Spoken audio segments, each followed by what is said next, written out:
नमस्कार दोस्तों, मैं दीपक शर्मा अंग्रेज आपका स्वागत करता हूं द लीगल चैम्बर में। अब दोस्तों, आज की वीडियो में हम विल वसीयत से जुड़ा जो ऑनरेबल सुप्रीम कोर्ट का काफी बड़ा निर्णय आया है उसके ऊपर चर्चा करने वाला हूं। देखिए, अक्सर यह चीज देखने को मिलती है कि जहां भी कोई विल वसीयत होती है वहां पर विवाद जरूर खड़ा होता है। बहुत ही रेयर कंडीशन में देखा जाता है कि विल वसीयत के बनने के बाद कोई भी पार्टी उस विल वसीयत को चैलेंज ना करे। ज्यादातर केसेस में यही होता है कि अगर कोई विल वसीयत बनाई गई है तो सामने वाला व्यक्ति उसको कोर्ट में झूठा, धोखे से बनाया गया, इस प्रकार से एलिगेशन लगाता है। अब क्वेश्चन ये आता है कि अगर विल वसीयत रजिस्टर्ड है, दो गवाहों के साइन है, प्रॉपर तरीके से वसीयतकर्ता के साइन है, स्टैम्प पेपर पर बनाई है, क्या तब भी उसको कोर्ट में ले जाना जरूरी है? या अगर उसको कोर्ट में नहीं लेकर गए और सीधा अपना नाम नामांतरण यानी कि म्यूटेशन में चढ़वा लिया तो क्या इससे कोई समस्या होगी? अगर हम अपना नाम म्यूटेशन में चढ़वाने के लिए गए तो क्या वहां पर आपत्ति लग सकती है? क्या तहसीलदार या रिवेन्यू अधिकारी हमारा नाम चढ़ाने से भी मना कर सकता है? अब ये सारी की सारी चीजें जो विल वसीयत से जुड़ी हुई है, ऑनरेबल सुप्रीम कोर्ट ने अपने बिल्कुल लेटेस्ट जजमेंट में क्लियर कर दी है। अगर आपका भी विल वसीयत से रिलेटेड कोई विवाद चल रहा है तो आज की वीडियो काफी ज्यादा बेनिफिशियल आप लोगों के लिए होने वाली है। अब दोस्तों, अगर आप लोगों को हमारी ये वीडियोस अच्छी लगती हैं, अगर आप लोगों को लीगल चैम्बर टीम से किए गए एफर्ट्स अच्छे लगते हैं तो बिल्कुल छोटा सा अनुरोध है, वीडियो को शुरू में तुरंत ही लाइक कर दीजिए और कमेंट सेक्शन में लिखना ना भूलें कि देश और दुनिया के किस कोने से आप हमारी ये वीडियोस देख रहे हैं। तो चलिए दोस्तों, अब आज की इस वीडियो को हम ज्यादा लंबा ना करते हुए आज की इस वीडियो को स्टार्ट करते हैं।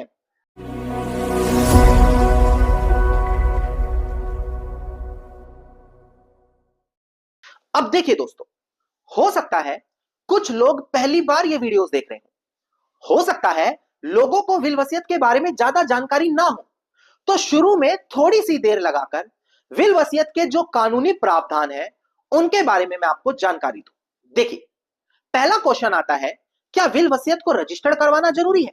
देखिए, कौन सा दस्तावेज रजिस्टर्ड होगा और कौन सा नहीं होगा, उसके लिए रजिस्ट्रेशन एक्ट 1908 देखना पड़ता है। अगर आप इसी एक्ट का सेक्शन 18 पढ़ते हैं तो विल वसीयत एक ऐसा दस्तावेज माना गया है जिसको रजिस्टर्ड करवाना जरूरी नहीं है। तो क्वेश्चन आएगा, फिर विल वसीयत कैसे बनाए? उसके लिए इंडियन सक्सेशन एक्ट 1925 का सेक्शन 63 पढ़ना पड़ेगा।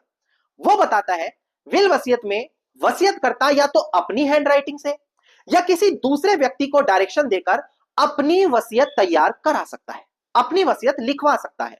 उसके बाद उस पर वो अपने साइन करेगा पढ़कर, और दो गवाहों के वहां पर साइन लिए जाएंगे। अगर ये सारी चीजें वहां पर है तो विल वसीयत पूरी तरीके से जेन्युइन हो गई है।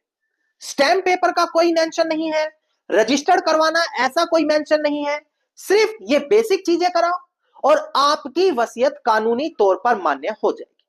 अब क्वेश्चन आएगा, सर फिर क्यों लोग रजिस्टर्ड कराते हैं, अपना पैसा खर्च करते हैं? देखिए, विल वसीयत एक ऐसा दस्तावेज है जब वसीयत बनाने का देहांत हो जाता है यानी कि वसीयतकर्ता मर जाता है, उसी के बाद इस्तेमाल किया जाता है, तो वहां पर ज्यादा चांसेस होते हैं कि उस वसीयत को चैलेंज किया जाएगा या एक्सेप्ट नहीं किया जाएगा। इसीलिए उस वसीयतकर्ता के जीते जी ही वहां पर क्या कर लिया जाता है, वसीयत को रजिस्टर्ड करवा लिया जाता है, ताकि बाद में कोई दिक्कत ना आए, बाद में कोई ये ना बोले ये तो धोखे से बनवाई है, बाद में ये ना कहे कि ये तो झूठी वसीयत है। इसीलिए लोग रजिस्टर्ड करवा लेते हैं। बाकी कानूनी तौर पर अनिवार्य नहीं होता किसी भी वसीयत को रजिस्टर्ड करवाना। अब क्वेश्चन आता है कि अगर वसीयत को चैलेंज कर दिया जाए तो क्या होगा? देखिए बड़ी ध्यान से, मैं ऑलरेडी अनेकों जजमेंट्स ला चुका हूं विल वसीयत से जुड़ी हुई, जहां पर वसीयत को चैलेंज करने के बाद कोर्ट में क्या प्रोसेस होता है, कौन से कानूनी प्रावधानों से वसीयत को देखा जाता है, कब विल को शक की निगाहों से देखा जाता है, कब विल को मान्यता दी जाती है। ऑनरेबल सुप्रीम कोर्ट समय समय पर इन सभी पॉइंट्स के ऊपर लैंडमार्क जजमेंट देता रहा है, पर आप लोगों तक ये सभी जजमेंट कभी नहीं आ पाती। जब विवाद खड़ा होता है, जरूरत होती है, तब पता लगती है कि गड़बड़ क्या हो गई। पर इन सभी चीजों का समाधान लीगल चैम्बर की टीम आप लोगों के लिए अब लेकर आई है। जी हां, यहां पर एक व्हाट्सएप ग्रुप बनाया गया है जिसका नाम है वीआईपी व्हाट्सएप ग्रुप। ये एक ऐसा व्हाट्सएप ग्रुप है दोस्तों जहां पर हर एक व्यक्ति को हर एक लेटेस्ट जजमेंट मिलने वाली है। अब ध्यान दें, अगर आप किसी भी टॉपिक पर, चाहे विल वसीयत या दूसरे किसी टॉपिक पर जजमेंट पाना चाहते हैं, या हर एक लेटेस्ट जजमेंट पाना चाहते हैं, लैंडमार्क जजमेंट पाना चाहते हैं, बेसिक कानूनों के बारे में अपडेट रखना चाहते हैं, वीडियो से रिलेटेड जजमेंट पाना चाहते हैं, तो ये सारी की सारी चीजें इसी एक ग्रुप में ही मिलने वाली है।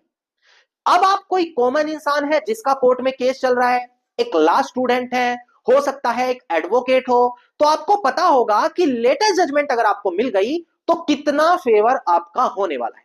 इसीलिए वीआईपी ग्रुप की इतनी डिमांड है। मात्र कुछ दिनों में 370 से अधिक लोग इसमें जुड़ गए हैं। तो अगर आप भी इस ग्रुप का सदस्य बनना चाहते हैं तो मात्र 999 रुपए, सिर्फ 999 रुपए आपको देने हैं। इस ग्रुप में आपको ज्वाइन कराया जाएगा लिंक भेजकर, और पूरे एक साल के लिए आपको ये सारी सर्विसेज बिल्कुल फ्री मिलेंगी। अब सिर्फ 20 से 30 लोगों की जगह है, ग्रुप फुल हो जाएगा, उसके बाद हम आपकी मदद नहीं कर पाएंगे। तो अभी भी आपके पास मौका है, तुरंत वीडियो के डिस्क्रिप्शन में जाएं, समय रहते इस ग्रुप का सदस्य जरूर बने। अब यहां से अब हम अपनी लेटेस्ट जजमेंट की बात करते हैं। अब देखिए दोस्तों, मान लेते हैं वसीयतकर्ता का देहांत हो गया, जिसने वसीयत बनाई थी, और अब एक वसीयत आपके पास है। अगर वो रजिस्टर्ड है, हम दोनों कंडीशन में बात करेंगे, रजिस्टर्ड है तो क्या होगा, रजिस्टर्ड नहीं है तो क्या होगा। अगर मान लेते हैं वो रजिस्टर्ड है और आप वहां पर अपना नाम चढ़वाना चाहते हैं, तो आपको क्या करना है, उस रजिस्टर्ड वसीयत को तहसीलदार के सामने ले जाना है, या जो आपका रिवेन्यू अधिकारी है उसके सामने लेकर जाना है। वो वहां पर आप लोगों से वसीयत के ग्राउंड पर कुछ और डॉक्यूमेंट्स की मांग कर सकता है, अदर लीगल ईयर्स की एनओसी मांग सकता है, या उनको नोटिस भेज सकता है, न्यूज़पेपर में पब्लिकेशन करवा सकता है। इसके बाद आपकी जो वसीयत है उसके आधार से आपका नाम चढ़ जाएगा। पर ध्यान दें, अगर आप ओल्ड प्रेसिडेंसी टाउन से हैं, जैसे कि बंगाल, मद्रास, कोलकाता, दया भागा स्कूल ऑफ लॉ यहां पर चलता था पहले के समय में, तो वहां पर कानून कहता है कि आपको अपनी वसीयत प्रोबेट करवानी पड़ेगी। प्रोबेट का मतलब कोर्ट में ले जाना पड़ेगा, कोर्ट से लेटर ऑफ एडमिनिस्ट्रेशन लेना पड़ेगा, अगर आप इन 3 जगहों से हैं। इसी के बाद आपकी वसीयत को कानूनी तौर पर मान्यता मिलेगी। हां, अगर आप किसी दूसरे राज्य से हैं तो जो मैंने आपको पहला प्रोसेस बताया, तहसीलदार या रिवेन्यू अधिकारी के सामने ले जाएं, वहां से आपका नाम म्यूटेशन हो जाएगा, तो उतना आपका काम बन जाएगा। हां, अगर आपकी वसीयत रजिस्टर्ड नहीं है तो ऐसे केसेस में क्या होगा दोस्तों, आपको पहले सिविल कोर्ट में जाना पड़ेगा, वसीयत को अपने फेवर में डिक्लेयर करवाना पड़ेगा, उसी के बाद आपकी वसीयत की मान्यता होगी और आपका नाम कहीं पर चढ़ेगा, या आपको उस वसीयत के आधार पर मालिक माना जाएगा। अब कई बार देखने को मिलता था, एक इंसान रजिस्टर्ड वसीयत बनवाता है, किसी को कोई आपत्ति नहीं है, कोई दूसरी वसीयत नहीं है, तब भी उसका नाम चढ़ाने के लिए मना कर दिया जाता है। तो क्वेश्चन ये आता है, क्या रजिस्टर्ड वसीयत होने के बाद भी या वसीयत होने पर म्यूटेशन करने से मना कर दिया जा सकता है, या फिर अगर वसीयत है तो पहले क्या कोर्ट में जाना अनिवार्य है।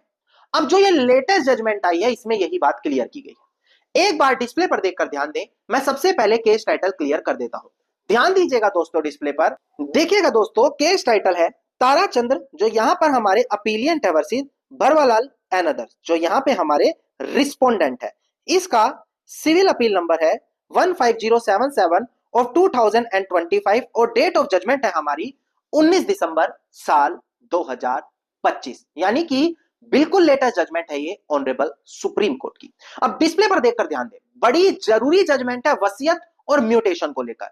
ध्यान दीजिएगा दोस्तों, डिस्प्ले पर यहां पर जो ऑनरेबल सुप्रीम कोर्ट की बेंच है, justice Sanjay Carol and honourable justice Manoj Mishra, उन्होंने यहां पर बोला गया कि अगर एक इंसान वसीयत के आधार पर अपना म्यूटेशन चढ़वाने आया है तो उसकी उस वसीयत के आवेदन को मेरिट पर डिसाइड करो।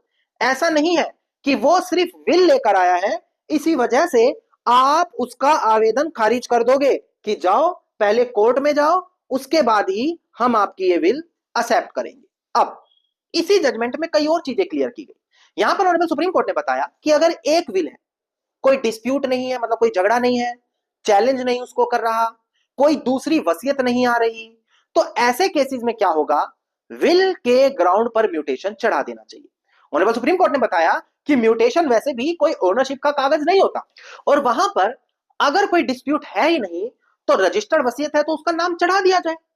दूसरी चीज यहां पर बताया गया कि अगर वसीयत में डिस्प्यूट है, कोई दूसरी वसीयत लेकर आ गया, सामने वाला वसीयत को फर्जी बता रहा है, ऐसी कंडीशन में तहसीलदार को अगर लगता है कि यहां पर कोई ना कोई गड़बड़ हो सकती है, तब वो उस विल वसीयत के केस को सिविल कोर्ट में रेफर कर देगा।